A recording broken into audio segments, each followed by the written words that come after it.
అధ్యాయము యెషయా గ్రంథాన్ని మనము ఇప్పుడు వరకు చదువుకున్నాము. యెషయా గ్రంథము 55వ అధ్యాయము. 44వ అధ్యాయం అంతా ఇశ్రాయేలు దేశము. ఇశ్రాయేలు దేశానికి అది తెలియజేస్తున్నాడు. యెషయా తెలియజేస్తున్నాడు అన్నట్టు. ఎవరికి? ఇశ్రాయేలు దేశానికి 44వ అధ్యాయం అంతా తెలియజేస్తున్నాడు. ఈ 54వ అధ్యాయం అంతా తెలియజేస్తున్నాడు. ఈ 55వ అధ్యాయము ఇది అన్యజనులకు తెలియజేస్తున్నాడు.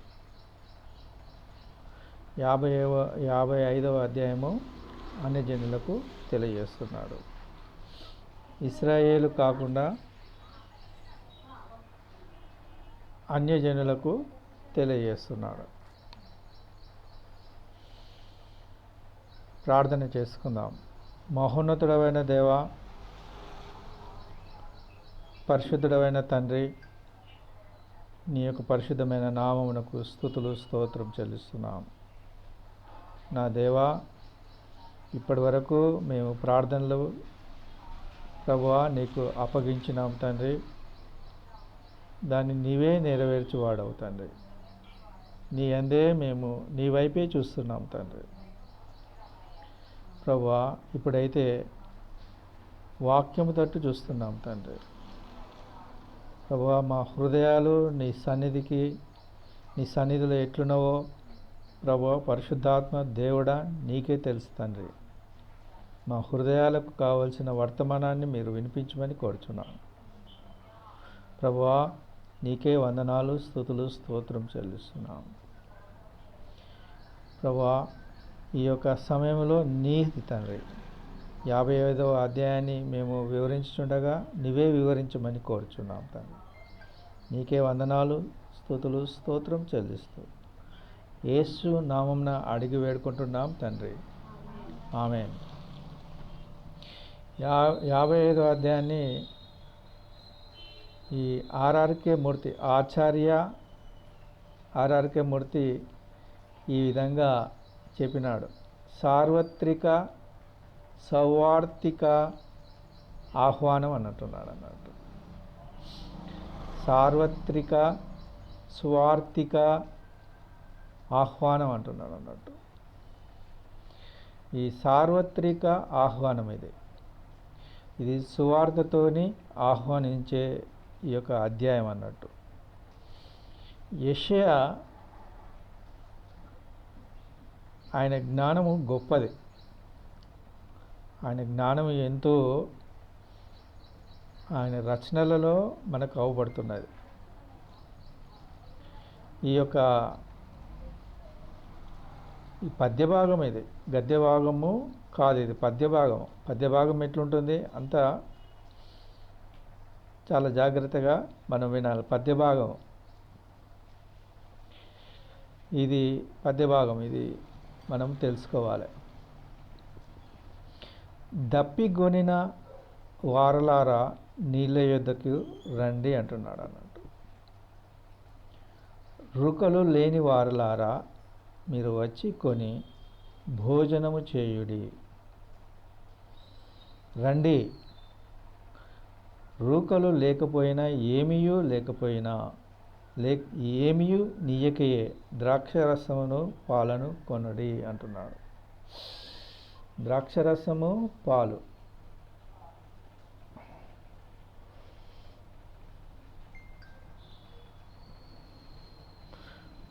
నీళ్ళు, ఆహారము, ద్రాక్షరసము, పాలు. నీళ్ళు దేనికి సూచన? పరిశుద్ధాత్మకు సూచన అన్నట్టు. ఆహారము దేనికి సూచన? దేవుని వాక్యమునకు సూచన. ద్రాక్షరసము దేనికి సూచన? సంతోషమునకు సూచన. పాలు దేనికి సూచన? ఉన్నతమైన దానికి సూచన. ఈ నాలుగిటిని వాడుకుంటున్నాడు ఈయన యెషయా. ఎంత మంచిగా వాడుకుంటున్నాడో.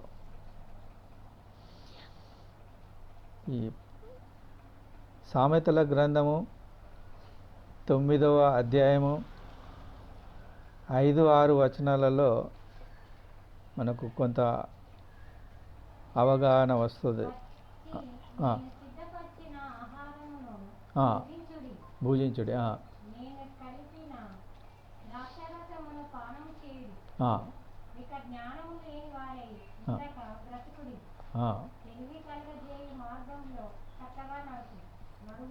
చూసినావా ఎంత మంచి మాటలు. ఆ యొక్క సామెతల గ్రంథంలో ఇవి తెలియజేస్తున్నాడు. ఇంకా మత్తయి సువార్త 5:6లో కూడా తెలియజేస్తున్నాడు. ఈ మత్తయి సువార్త 5, 6, 7వ అధ్యాయము ఇప్పుడుది కాదు, ఇది మిలేనియంలో ఉంటుంది. అది మిలేనియం అంటే క్రీస్తు 1000 ఏళ్ల పాలనలో అవి ఉంటాయి అన్నట్టు. మత్తయి సువార్త 5వ అధ్యాయము, 6వ అధ్యాయము, 7వ అధ్యాయము ఇప్పటి కాదు, అది మిలేనియం అంటే క్రీస్తు 1000 ఏళ్ల పాలనలో అవి ఉంటాయి అన్నట్టు. 5-6 వచనంలో చదివితే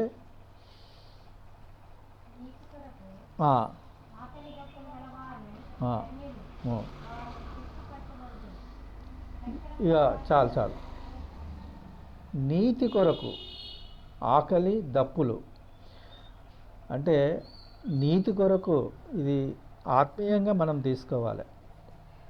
పద్య భాగము దేవుని హృదయాన్ని తెలియజేస్తుంది, గద్య భాగము దేవుని జ్ఞానాన్ని తెలియజేస్తుంది. దయచేసి గమనించాలి.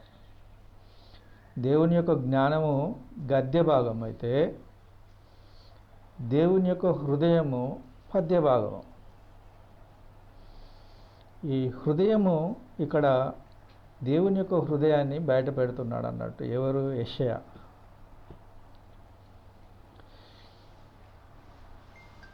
ఆకలి దప్పులు దేనికి కావాలి? మన ఆత్మకు కావాలి. ఆత్మకు ఆకలి దప్పులు కావాలి, లేకపోతే సొమ్మసిల్లిపోతుంది.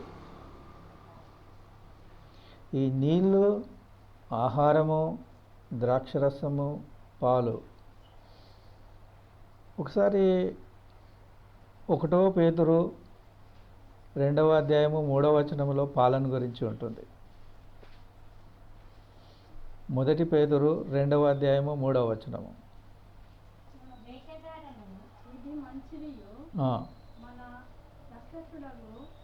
దేవుని దృష్టికి అనుకూలమైనది ఆయన మనుషులందరూ రక్షణ పొంది సత్యమును గూర్చిన అనుభవ జ్ఞానం గలవారై ఉండవలెనని నిశ్చయించుచున్నాను.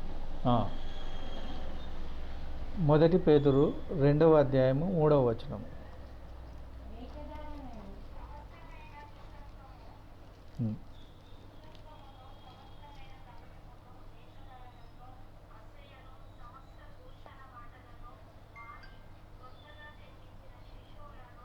కొత్తగా జన్మించిన శిశువులను పోలిన వారై నిర్మలమైన వాక్యమును పాలను వలన రక్షణ విషయంలో ఎదుగు నిమిత్తము ఆ పాలను అపేక్షించుడి.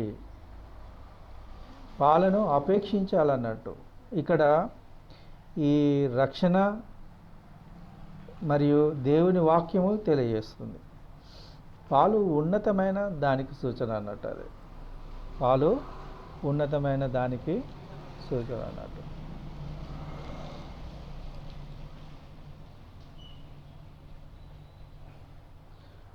ఆహారము కాని దాని కొరకు మీరెలా రూకలు ఇచ్చేదారు? రూకలు అంటే డబ్బులు. సంతుష్టి కలగజేయని దాని కొరకు మీ కష్టార్జితమును ఎందుకు వ్యయపరచెదరు? నా మాట జాగ్రత్తగా ఆలకించి మంచి పదార్థములను భుజించుడి. మీ ప్రాణము సారమైన దాని యందు సుఖింపనివ్వడి. సారమైన దాని యందు సుఖింపనివ్వాలన్నట్టు. ఈ పాలు, ఈ యొక్క ఆహారము, ఈ యొక్క ద్రాక్షరసము, ఈ యొక్క నీళ్ళు దేవుడిచ్చే సంపద అన్నట్టు. అది దేవుడిచ్చే సంపదను మనం తీసుకోవాలి. ఇప్పుడు తీసుకోవాలి, ఆ యొక్క కాలంలో, ఆ యొక్క ఏ కాలము, 1000 ఏళ్ల కాలంలో తీసుకోవాలన్నట్టు. ఇప్పుడు దాని యందు దృష్టి పెడితేనే 1000 ఏళ్ల కాలంలో మనము తీసుకుంటాం అన్నట్టు.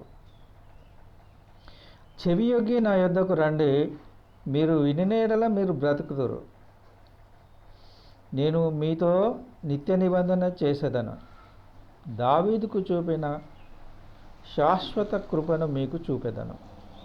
దావీదుకు ఏం చూపినాడు? దావీదు అంటే ఇక్కడ ఇశ్రాయేలు దేశం అన్నట్టు. ఇశ్రాయేల్ దేశానికి ఎవరు? దావీదు మహారాజు అన్నట్టు. ఆయన దావీదుకు చూపినాడు అన్నట్టు. ఆ దావీదు ఇశ్రాయేలుకు చూపించినాడు. చూపి ఇప్పుడు మనకేం చేస్తున్నాడు? మీకు కూడా చూపిస్తా అంటున్నాడు. మీకు చూపుదును. దావీదుకు చూపిన శాశ్వత కృప ఇశ్రాయేలుకు ఉన్నది. దానిని ఇశ్రాయేలు చూపిన కృపను ఇప్పుడు లోకమంతటా చూపుతున్నాడు. దేవుని కృప ఇప్పుడు మనందరికీ తోడై ఉన్నది. ఎంత గొప్ప దేవుడు మన దేవుడు! చాలా గొప్ప దేవుడు. దావీదు నాకు చూపిన, అసలు దేవుడు ఇశ్రాయేలుకే దేవుడు అన్నట్టు. కానీ ఆయన ఈ అంతిమ కాలంలో మనందరి ఏడలో చూపుతున్నాడు అన్నట్టు. ఆ ఇశ్రాయేలు దేశం నుండి వాళ్ళు ఏం చేయాలి? ఇశ్రాయేలు వాళ్ళు ఈ యొక్క దేవుని కృపను చూపించాలి. అందుకోసమే 54వ అధ్యాయంలో కనని గొడ్రాల అంటున్నాడు. కనని గొడ్రాల అంటున్నాడు. ఈ యొక్క 1,44,000 మంది ఇశ్రాయేలీయులు ఏర్పరచబడుతున్నారు. ఎప్పటి నుండి? 1948లో ఇశ్రాయేలు దేశము ఏర్పాటు అయినది. అప్పటి నుండి 1,44,000 మంది చేర్చబడుతున్నారు. సువార్థికులు చేర్చబడుతున్నారు. వాళ్ళ ద్వారా రక్షింపబడేది కొన్ని కోట్ల మంది రక్షింపబడతారు. ఇది శాశ్వత కృప అన్నట్టు. అది అలాగే మనకు కూడా చూపిస్తున్నాడు. దావీదునకు చూపిన శాశ్వత కృప ఎవరు చూపిస్తున్నాడు? మీకు కూడా చూపిస్తా అంటున్నాడు. చూసినావా? దేవుడు గొప్ప దేవుడు అన్నట్టు మన దేవుడు.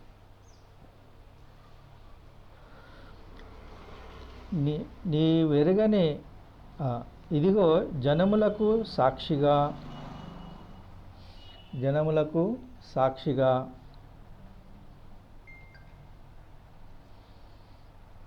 అతన్ని నియమించి తిని,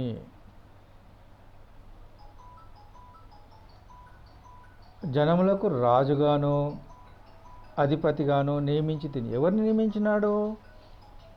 యేసు క్రీస్తును నియమించినాడు. యేసు క్రీస్తు ప్రభు మనందరికీ సాక్షి, అధిపతి, రాజు.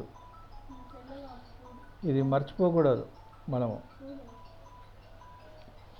ఇది మర్చిపోకూడదు మనము.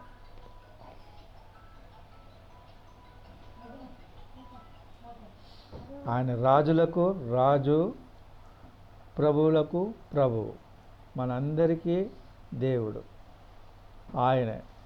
ఈ ప్రకటన గ్రంథము 1వ అధ్యాయము 5వ వచనంలో ఏమన్నాడు? ప్రకటన గ్రంథము 1వ అధ్యాయము 5వ వచనం, నమ్మకమైన సాక్షి. ఇక్కడ సాక్షి ఉన్నాడు. ఎవరు? యేసు ప్రభు. మృతులలో నుండి ఆది సంభూతుడుగా, అంటే మొట్టమొదటి వ్యక్తిగా, మృతులలో నుండి మొట్టమొదటి వ్యక్తిగా లేచినాడు. అందుకోసమే ప్రథమ ఫలము ఆయనే. ప్రథమ ఫలము ఆయనే. ఈ 7 పండుగలు ఉంటాయి ఇశ్రాయేలుకు. అవి 4 అయిపోయినాయి. ఒకటి పస్కా పండుగ అయిపోయింది, పులియని రొట్టెల పండుగ అయిపోయింది, ప్రథమ ఫలముల పండుగ అయిపోయింది. ఇంకోటి పెంతెకోస్తు పండుగ అయిపోయింది. చాలా జాగ్రత్తగా మనం వినాలి. పస్కా పండుగ అయిపోయింది. పులియని రొట్టెల పండుగ అయిపోయింది. ప్రథమ ఫలముల పండుగ అయిపోయింది. ఇంకోటి ఈ యొక్క పెంతెకోస్తు పండుగ అయిపోయింది. ఇంకా 3 ఉన్నాయి. అవి ప్రాయశ్చిత్త పండుగ ఉన్నది, ఇంకోటి బూరల పండుగ ఉన్నది, ఇంకొకటి చిట్ట చివరిది పర్ణశాలల పండుగ ఉన్నది. పర్ణశాలల పండుగ ఉన్నది. చాలా జాగ్రత్తగా మనం గమనించాలి. ఫస్ట్ 3 తొందరగా వస్తాయి. తర్వాత ఇది 50 రోజుల గ్యాప్ ఉంటుంది పెంతెకోస్తు పండుగకు. అలాగే ఇక్కడ కూడా గ్యాప్ ఉంటుంది. ఈ బూరల పండుగ, ఈ ప్రాయశ్చిత్త పండుగ, బూరల పండుగ, పర్ణశాలల పండుగ తొందరగా వస్తుంది. అది ఎప్పుడు వస్తుందో తెలియదు. నోవాహు కాలములో జరిగిన విధంగా జరుగుతుంది అది. చదవండి. ఆది సంభూతుడుగా లేచినాడు, అంటే ప్రథమ ఫలముగా లేచినాడు.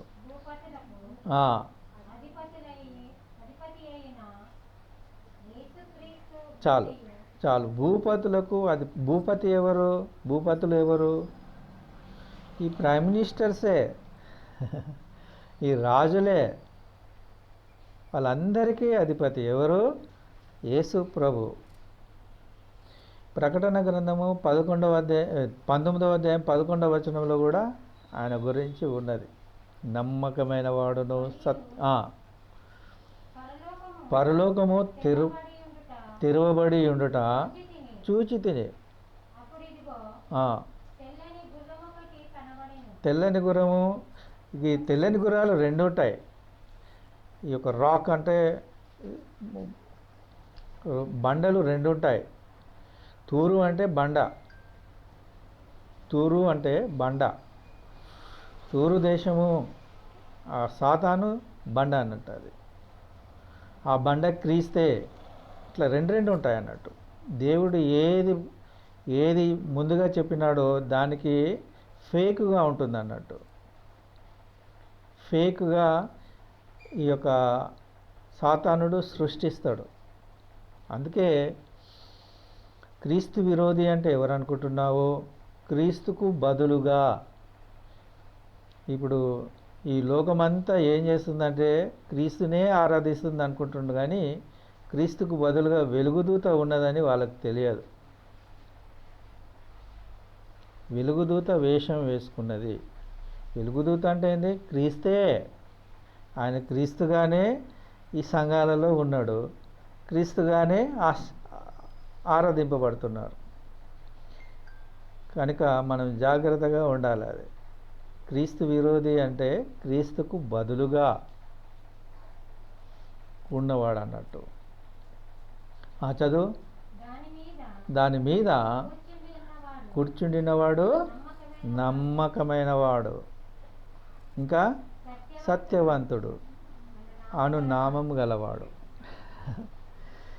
ఆయన నమ్మకమైన వాడు, సత్యవంతుడు అన్నట్టు. ఈ తెల్లగుర్రము ఇంకోటి ఉన్నది. 6వ అధ్యాయం, ప్రకటన 6వ అధ్యాయం 1వ వచనంలో తెల్లగుర్రం ఉన్నది. అది ఫేక్ గుర్రం అన్నట్టు. ఫ్యాబ్రిక్ అండ్ ఫ్యాబ్రిక్ అన్నట్టు. అది ఆ గొర్రెపిల్ల మొదటిదానిని విప్పినప్పుడు నేను చూడగా 4 జీవులలో ఒకటి వింటేది. తెల్లని గుర్రము. ఏం గుర్రము? తెల్లని గుర్రము. అది ఫేక్ గుర్రం అన్నట్టు. అది కనబడేను. దాని మీద ఒకడు విల్లు పట్టుకొని కూర్చుండి ఉండెను.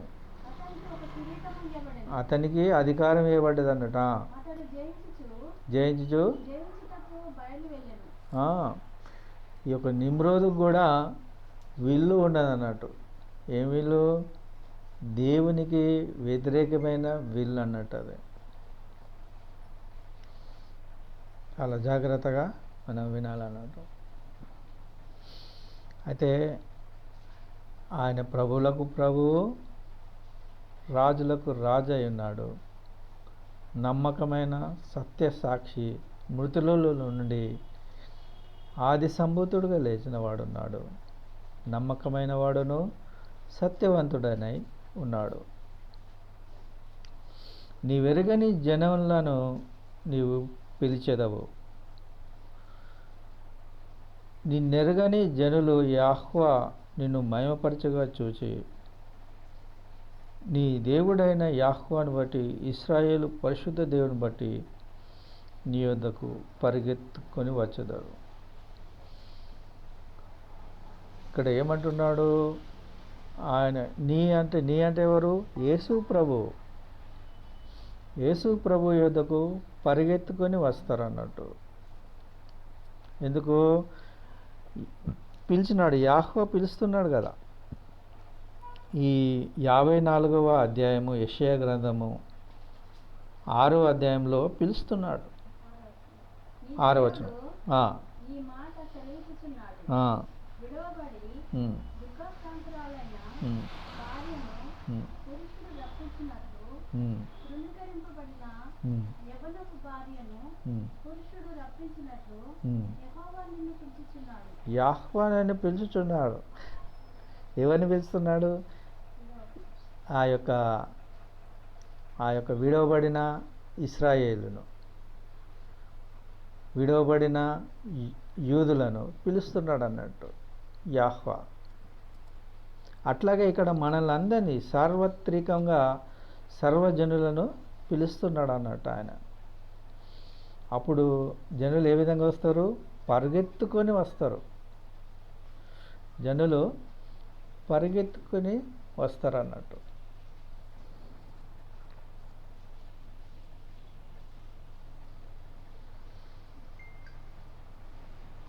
యెహోవా మీకు దొరకు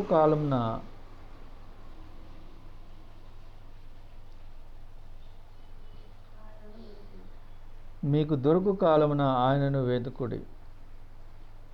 ఆయన సమీపంలో ఉండగా ఆయనను వేడుకొనుడి అంటున్నాడు. యెహోవా దొరకు కాలము, ఆయనను వెతకాలి. లేకపోతే ఆయన 1000 ఏళ్ల కాలంలో వెళ్ళిపోతాడు అన్నట్టు.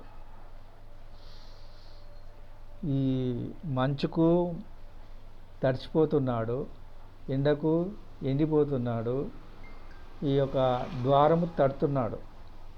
ఎక్కడున్నది అది? మంచుకు తడిచిపోతున్నాడు, ఈ యొక్క ఎండకు ఎండిపోతున్నాడు, వర్షానికి తడిచిపోతున్నాడు. ఎక్కడున్నది అది? లేదు.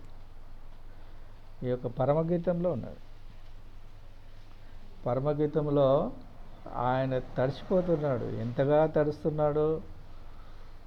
ఆయన బయట ఉండి కొడుతున్నాడు అన్నట్టు. ఇప్పుడే ఆయనను వెతకాలి. లేకపోతే ఆయన 1000 ఏళ్ల కాలంలోనికి వెళ్ళిపోతాడు. అప్పుడు ఏమీ దొరకదు. అది ఇశ్రాయేలీయులు ఈ యొక్క దేవుడు 1000 ఏళ్ల కాలంలో పోతే ఇక అంతే సంగతులు. మన పరిస్థితి అంతే. ఇప్పుడే మిక్కిలి అనుకూలమైన సమయం, మిక్కిలి అనుకూలమైన సమయం ఇదే. ఇది మించితే ఇక కాలము సమయము లేదు. ఇప్పుడే రక్షణ దినము అని ఈ యొక్క బైబిల్ తెలియజేస్తున్నారు అన్నట్టు.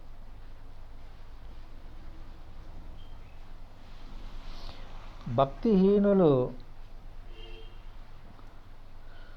తమ మార్గమును విడవవలెను, దుష్టులు తమ తలంపులను మానవలెను. వారు యెహోవా వైపు తిరిగిన యెడల ఆయన వారి యందు జాలిపడును. మన దేవుని వైపు తిరిగిన యెడల వారిని క్షమించును అంటున్నాడు. బహుగా క్షమించును. ఆయన బహుగా క్షమిస్తాడు అన్నట్టు. ఎవరిని? ఆయన భక్తిహీనులను క్షమిస్తాడు. ఆయన దుష్టులను పిలుస్తున్నాడు అన్నట్టు. భక్తిహీనులను పిలుస్తున్నాడు, దుష్టులను పిలుస్తున్నాడు. దుష్టుల ఆలోచన చొప్పున నడవక, పాపుల మార్గమున నిలవక, అపహాసకులు కూర్చుండు చోటను అపహాసకులను పిలుస్తలేడు. ఆయనకు వ్యతిరేకమైన వారు వాళ్ళు. భక్తిహీనులను పిలుస్తున్నాడు, దుష్టులను పిలుస్తున్నాడు. అపహాసకులు ఎవరు? ఆయనకు వ్యతిరేకంగా వచ్చేవారు అన్నట్టు. మీరు నా తట్టు తిరిగిన ఎడల, మీరు నా తట్టు తిరిగిన ఎడల నేను మీ తట్టు తిరుగుతాను. ఎక్కడ చెప్తున్నాడు అది? జకరియా గ్రంథము 1వ అధ్యాయంలో 1వ వచనంలోనే తెలియజేస్తున్నాడు. జకరియా గ్రంథము 1వ అధ్యాయం వెలువడినందు 2వ సంవత్సరము 8వ నెలలో ఉమ్, యెహోవాకు ఉమ్, నవక్కయిద్యోకు పుట్టిన జకర్యా కుమారుడైన జకర్యాకు ప్రత్యక్షమే సెలవిచ్చినదేమనగా, ఉమ్, యెహోవా మీ పితరులను బహుగా పోషించెను. ఉమ్. కాబట్టి నీవు వారి తోడు పోవద్దు. సైన్యములకు అధిపతి అయిన యెహోవా సెలవిచ్చినదేమనగా, మీరు నా తట్టు తిరిగిన ఎడల నేను మీ తట్టు తిరుగుదునని చాలు సైన్యములకు అధిపతి అయిన యెహోవా సెలవిస్తున్నాడు. సెలవిచ్చుతున్నాడు. మీరు నా తట్టు తిరగాలి, అప్పుడు నేను మీ తట్టు తిరుగుతాను. మీరు ఒక్క అడుగు వేయాలి, నేను 99 అడుగులు వేస్తా అంటున్నాడు దేవుడు. ఒక్క అడుగే వేయాలి. ఒక్క అడుగు దేవుని వైపు వేసినట్లయితే ఆయన 99 అడుగులను మనల్ని నడిపిస్తాడు. భక్తిహీనులు అయినా పర్వాలేదు, దుష్టులైనా పర్వాలేదు, ఆయన మన యందు జాలి పడుచున్నాడు. నా తలంపులు మీ తలంపుల వంటివి కావు. నా తలంపులు మీ తలంపుల వంటివి కావు. మీ త్రోవలు నా త్రోవల వంటివి కావు. ఇదే యెహోవాకు. కీర్తనలు 45వ వచనం. సామెతలు కీర్తనలు 45వ వచనం. కీర్తనలు 40వ అధ్యాయము 5వ వచనం. యెహోవా నా దేవా, ఆ, నీవు మా ఎడల జరిగించిన ఆశ్చర్య క్రియలను, ఉమ్, మా ఎడల నీకున్న తలంపులను బహు విస్తారము. ఉమ్. వాటిని వివరించి చెప్పేదననుకొంటినా అవి లెక్కకు మించి ఉన్నవి. నీకు సాటి అయిన వాడొకడును లేడు. లేడు. ఆయనకు సాటి అయిన వాడు ఎవడు లేడు. ఆయన మన ఎడల తలంపులు ఎంత ఉన్నవో అవి వివరించడానికే లేదు. ఆయన తలంపులు చాలా గొప్పవి అన్నట్టు. ఆయన మార్గములు ఎంత ఉన్నతములు. ఆకాశములు భూమిపైన ఎంత ఎత్తుగా ఉన్నవో, మీ మార్గముల కంటే నా మార్గములు, మీ తలంపుల కంటే నా తలంపులు అంత ఎత్తుగా ఉన్నవి. అంత ఎత్తుగా ఉన్నవి అన్నట్టు. వర్షమును హిమమును ఆకాశం నుండి వచ్చి అక్కడికి ఎలాగూ మరలక భూమిని తడిపి విత్తువానికి విత్తనమును, భుజించువానికి ఆహారమును కలుగుటకై అది చిగిర్చి వర్ధిల్లునట్లు చేయును. అలాగే నా నోట నుండి వచ్చు మాట ఉండును. ఆయన నోట నుండి వచ్చు మాట ఆ విధంగానే ఉంటుంది.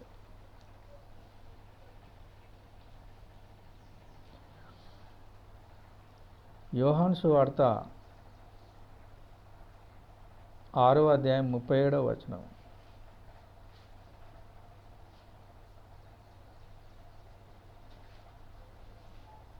తండ్రి, ఉమ్, నాకు అనుగ్రహించు వారందరూ ఉమ్, నా యొద్దకు వత్తురు. ఉమ్, నా యొద్దకు వచ్చి వారిని ఉమ్. ఎంత మాత్రమును బయటికి త్రోసివేయను. నా ఇష్టమును నెరవేర్చుకొనుటకు నేను రాలేదు. నన్ను పంపిన వాని చిత్తం నెరవేర్చుటకే పరలోకం నుండి దిగి వచ్చింది. ఎందుకు వచ్చినాడనే పరలోకమందున్న తండ్రి చిత్తాన్ని చేయడానికే వచ్చినాడు. ఈ యొక్క క్రీస్తు విరోధి వాని చిత్తమే నెరవేర్చుకుంటాడు. దేవునికి, యేసుక్రీస్తుకు క్రీస్తు విరోధికి చాలా వ్యత్యాసం ఉన్నది. వాడి చిత్తము నెరవేర్చుకుంటాడు క్రీస్తు విరోధి. ఇదే యేసుక్రీస్తు తండ్రి చిత్తాన్ని నెరవేరుస్తాడు. ఈ మాట, నోటి మాట ఎలాంటిదంటే ఉన్నది కదా, ఆయన నోటి మాట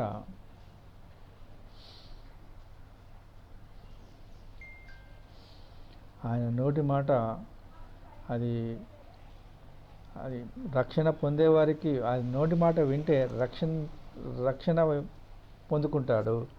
ఆయన నోటి మాట వినకపోతే నరకానికి పోతారు అన్నట్టు. ఆయన నోటి మాట అంత గొప్పది అన్నట్టు. నిష్ఫలంగా నా యుద్ధకు మరలక అది అనుకూలమైన దానిని నెరవేర్చును. నేను పంపిన కార్యము సఫలము చేయును. ఆయన పంపిన కార్యము సఫలము చేస్తుంది అన్నట్టు. అది ఆయన యుద్ధ నిష్ఫలంగా రాదు.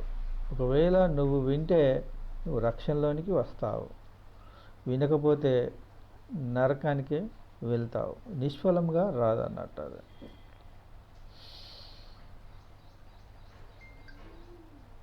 మీరు సంతోషంగా బయలువెళ్ళుదురు, సమాధానం పొంది తోడుకొని పోబడుదురు. మీ ఎదుట పర్వతములను మిట్టలను సంగీత నాదములు చేయును. పొలంలోని చెట్లన్నీ చప్పట్లు కొట్టును. మిట్టలేంటిది? పర్వతములేంటిది? మిట్టలు అంటే, పర్వతములు అంటే పెద్ద ప్రభుత్వాలు. మెట్టలు అంటే చిన్న ప్రభుత్వాలు. అవి ప్రభుత్వాలు అన్నీ ఏం చేస్తాయి? సంగీత నాదము చేస్తాయి అన్నట్టు. అది మనకు ఆశ్చర్యం. మనకు ఆశ్చర్యం. పర్వతాలు పెద్ద ప్రభుత్వాలు, మిట్టలు చిన్న ప్రభుత్వాలు. కొండలు అన్నా, గుట్టలు అన్నా, మిట్టలు అన్నా ఒకటే. కొండలు అన్నా, మిట్టలు అన్నా, గుట్టలు అన్నా ఒకటే, చిన్న ప్రభుత్వాలు అవి. పర్వతాలు పెద్ద ప్రభుత్వం. మీరు సంతోషంగా బయలువెళ్ళుదురు, సమాధానము పొంది తోడుకొని పోబడుదురు. ఎక్కడికి పోతాము మనము? ఈ యొక్క మిలేనియంలోనికి వెళ్ళిపోతాం అన్నట్టు. మిలేనియం అంటే క్రీస్తు 1000 ఏళ్ల పాలనలో. ఇది ఆహ్వాన పత్రిక. ఇది ఆహ్వాన పత్రిక. వెళ్ళిపోతాం అన్నట్టు. పొలంలోని చెట్లన్నీయు చప్పట్లు కొట్టును. పొలంలోని చెట్లన్నీయు చప్పట్లు కొడతాయి అన్నట్టు. చెట్లు దేనికి సూచన? అది ముండ్ల చెట్లకు బదులుగా దేవదారు వృక్షములు మొలుచును. దురదొండ్లి చెట్లకు బదులుగా గొంజి వృక్షములు ఎదుగును. ఈ ముండ్ల చెట్లు ఏంటివి? కఠిన నాయకులు అన్నట్టు. నాయకులు, వీళ్ళందరూ నాయకులే. ముండ్ల చెట్లు అనగా కఠిన నాయకులు. దేవదారు వృక్షములు అనగా మంచి నాయకులు. దురదగొండ్లి చెట్లు అనగా దుష్ట నాయకులు. గొంజి వృక్షములు అనగా సువాసననిచ్చే వృక్షములు అనగా మంచి నాయకులు అన్నట్టు. ఈ దేవదారు వృక్షములు, గొంజి వృక్షములు, ముండ్ల చెట్లు, దురదగొండి చెట్లు అన్నప్పుడు అది నాయకులకు ప్రవర్తిస్తుంది అన్నట్టు. అది నాయకులే. ఈ నాయకులు ఎటువంటి నాయకులు ఉంటారు? ముండ్ల చెట్లకు బదులుగా మంచి నాయకులు ఉంటారు. దేవదారు వృక్షములు ఉంటాయి. దురదగొండ్లి అంటే చెడ్డ దుష్ట నాయకులకు బదులుగా గొంజి చెట్లు అంటే హదాస్ అంటారు. హదాస్ అని హిబ్రూలో హదాస్ అంటారు అన్నట్టు. ఇది 6 సార్లు ఉన్నది ఈ పాత నిబంధన గ్రంథం అంతట్లో. ఈ యొక్క గొంజి వృక్షములు 6 సార్లు ఉన్నవి. అవి సువాసననిచ్చే వృక్షములు. అది మంచి నాయకులను చూపిస్తుంది అన్నట్టు.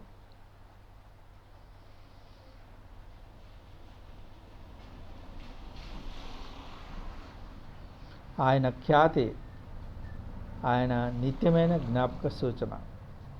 అది యెహోవాకు ఖ్యాతిగాను, ఆయనకు కొట్టివేయబడని నిత్యమైన జ్ఞాపకము జ్ఞాపక సూచనగా ఉండును అంటున్నాడు. ఆయన నిత్యుడు, ఆయన నిరంతరము నిలుస్తాడు, ఆయన పరిశుద్ధుడు, ఎప్పుడు నిలిచి ఉండేవాడు, మనతోనే నిలిచి ఉండేవాడు. ఆయన ఖ్యాతి, ఆయన నిత్యమైన జ్ఞాపక సూచన. ఈ విధంగా అన్యజనులను దేవుడు పిలుస్తున్నాడు అన్నట్టు. అన్యజనులకు సువార్త ఆహ్వానం అని ఈ యొక్క సార్వత్రిక సౌవార్తిక ఆహ్వానం అని ఆచార్య ఆర్ఆర్కే మూర్తి గారు అన్నారు. దేవుడి పరిశుద్ధ వాక్యమును మన మెడికిలో దీవించునుగాక. ప్రార్థన చేసుకుందాం. మహోన్నతుడమైన దేవ, పరిశుద్ధుడమైన తండ్రి, నీ యొక్క పరిశుద్ధమైన నామమునకు స్తుతి స్తోత్రములు చెల్లిస్తున్నాం. ఈ యొక్క సార్వత్రిక